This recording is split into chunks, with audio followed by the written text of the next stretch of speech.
Welcome to Chapter 3 entitled Pharmaceutical Care and the Role of the Patient. In order to effectively implement the gold standard for healthcare practice, person-centered care, communication between the patient and the pharmacist is required. As patients form a heterogeneous group with different needs depending on the disease stage they are in, coping strategies and health beliefs, an accurate understanding of the patient's own motivations, priorities and preferences is critical. Based on the evidence discussed in the current chapter, we strongly believe that drug information embedded in pharmaceutical care contributes more to therapy adherence and patients' quality of life if this information is adjusted to patients' needs. Therefore, the role of the patient in pharmaceutical care is to express his/her needs, and it is the role of the pharmacist to explore those needs and to help patients to articulate them. Consequently, the pharmacist should provide tailored information responsive to patients' needs. We will now look at an introduction to and definition of person-centered care. Over the past decades, pharmacists' roles have changed significantly. Alongside these changes, the concept of having the patient as the driving force in decisions related to his or her own health, referred to as patient-centered care, has evolved and is now largely considered the gold standard for healthcare practice. Patient-centered care has been described by the Institute of Medicine as providing care that is respectful of and responsive to individual patient preferences, needs, and values, and ensuring that patient values guide all clinical decisions. Recently, the American Geriatrics Society Expert Panel on Person-Centered Care pointed out that there has also been a move toward using the term person-centered rather than patient-centered in order to encompass the entirety of a patient's needs and preferences that is beyond just the clinical or medical. Person-centered care comprises a shift from a traditional healthcare model, in which healthcare providers such as the pharmacist and the general practitioner are in the primary decision-making role, toward a model that supports the patient's individual choice and autonomy in healthcare decisions. The American Geriatrics Society Expert Panel on Person-Centered Care stated the following: person-centered care means that individuals' values and preferences are elicited and, once expressed, guide all aspects of their healthcare, supporting their realistic health and life goals.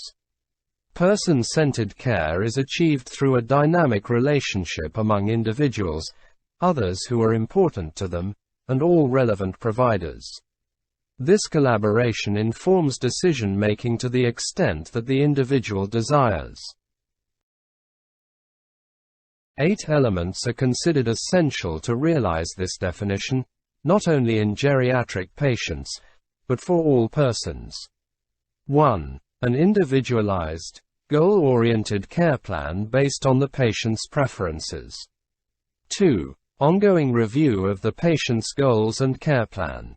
3. Care supported by an interprofessional team in which the patient is an integral team member. 4. One primary or lead point of contact within the healthcare team. 5. Active coordination among all healthcare and supportive service providers.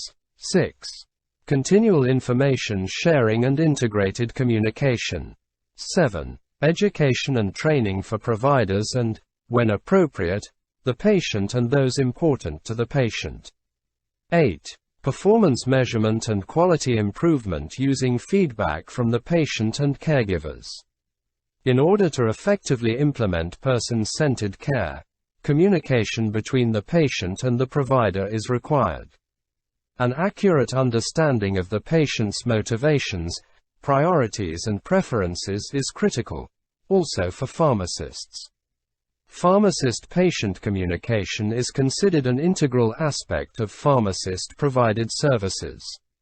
The importance of pharmacist-patient communication cannot be underestimated, since researchers such as de Jong have established that pharmacist-patient communication is not only important for improving appropriate medication use, but also for achieving desired patient outcomes. Next we will discuss different types of patients. Herborg and Duggan proposed a tool that can be used to typify patients based on their desire for information and their perceived self-efficacy, as shown in Figure 3.1. The tool is based on the fact that both the desire for information and the perceived self-efficacy can be low or high. Patients with a high desire for information acknowledge that they need and/or read as much information about their medication or illness as possible. Patients with a low desire for information don't need information about their medication or illness. They usually agree that too much knowledge is a bad thing. Furthermore, they tend to state that what you don't know, with respect to medication or illness, doesn't hurt you. Patients with a high perceived self-efficacy feel confident that they could take their medication as prescribed even if they experienced side effects, felt very healthy, or no one reminded them to take their medication. On the contrary, patients with a low perceived self-efficacy don't feel confident that they could take their medication as prescribed. The different combinations of low and high desire for information and low and high perceived self-efficacy results into 4 different types of patients, represented in Figure 3.1. The interesting point about this model is that the different types of patients require different communication styles. Hence, pharmacists can use this model to tailor their counseling according to the type of patient. Eager listeners have low self-efficacy and express a high desire for information. For these patients, extensive medication counseling by the pharmacist is designated. Furthermore, these patients should have a contact person in the pharmacy, who can provide full information and motivation when sitting down with the patient. Contents have high self-efficacy and express a high desire for information. These patients want to know what the medication is used for and how it works. The pharmacist should communicate to these patients, "We are there for you," and see them as expert patients. Furthermore, these patients benefit from internet links to specialized sites for more information or written background information. Cash and carriers have high self-efficacy but express a low desire for information. These patients need simple and brief directions on the use of the medication, as they don't need or want extensive medication counseling. Compact written information as a leaflet could be given to these patients. The pharmacist should give contact information for when patients encounter problems or when they would have questions. Followers have low self-efficacy and express a low desire for information. The pharmacist should offer coaching and technical follow-up for these patients. With a step-by-step approach, these patients can gain confidence in their treatment. Telephone follow-up or reminders are needed to support these patients. Pause the video and carefully scrutinize Figure 3.1 illustrating different types of patients before advancing to the next slide. We will now address the question, what do patients want to know from the pharmacist? Nowadays, most patients want and are intensively seeking information about drug and non-drug treatment options. However, as described in the previous section 3.2, patients form a heterogeneous group with different needs depending on the disease stage they are in, coping strategies and health beliefs.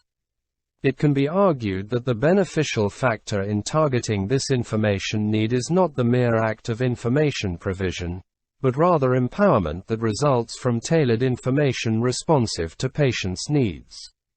Duggan and Bates related the degree of empowerment realized by information provision to 2 constructs: intrinsic desire for information, and worry about changes to medicines.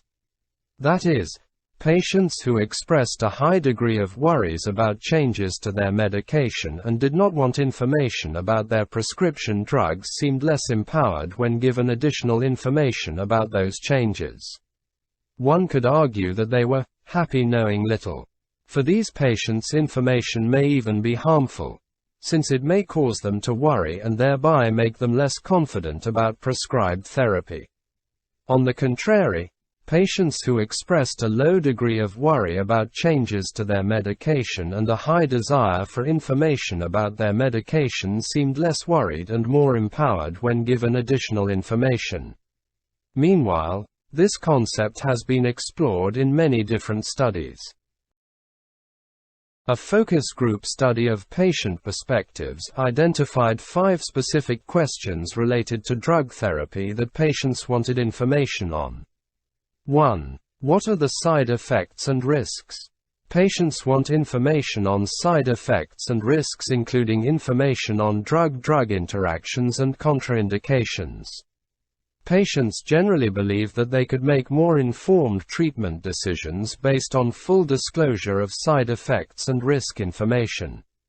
2. What are my other treatment options? Patients want information on the range of treatment options available, including non-pharmacologic and alternative treatments, as well as information on how to apply self-care strategies even before seeing a healthcare professional. Patients tend to use other resources to meet these information needs, as they believe they usually don't receive this information from their physicians or pharmacists. 3. How long do I need to take the medication? Some patients want information regarding the period during which they should take the medication and the typical follow-up process when receiving a medication prescription. 4. What will it cost? Many patients want to know whether their medication is covered by their drug plan.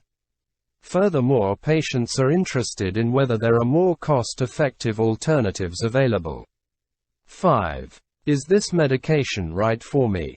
It is important for patients to know that the proposed treatment reflects their individual health situations.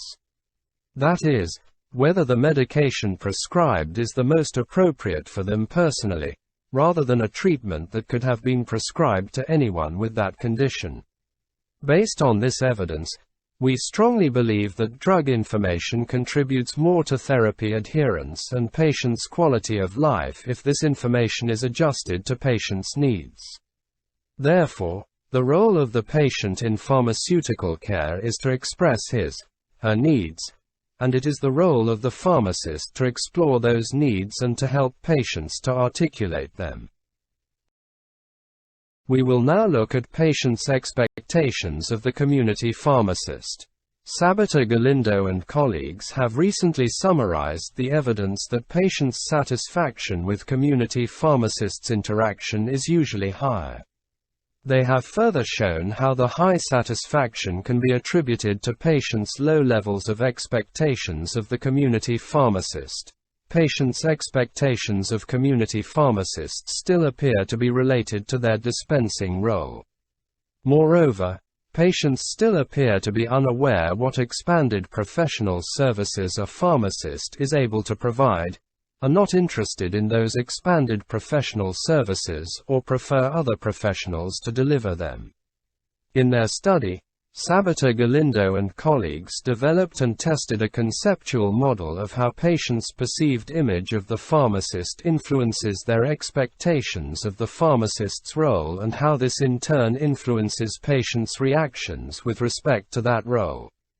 The model in Figure 3.2 shows that the more positive the professional image of the pharmacist, labeled as perceived pharmacist image, the higher patients' expectations of the pharmacist, professional expectations and courtesy expectations, and in turn, the greater positive reactions and more limited the negative reactions of the patient. Perceived pharmacist image implies whether the patient sees the pharmacist as much of a health professional as his doctor, as an expert in medicines and as the person who should manage the patient's medication.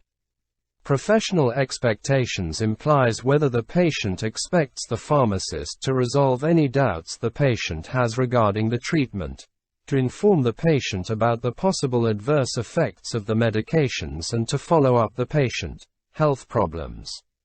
Courtesy expectations implies whether the patient expects the pharmacist to greet them when the patient arrives to the pharmacy, to know the patient by name and to ask the patient how he is doing.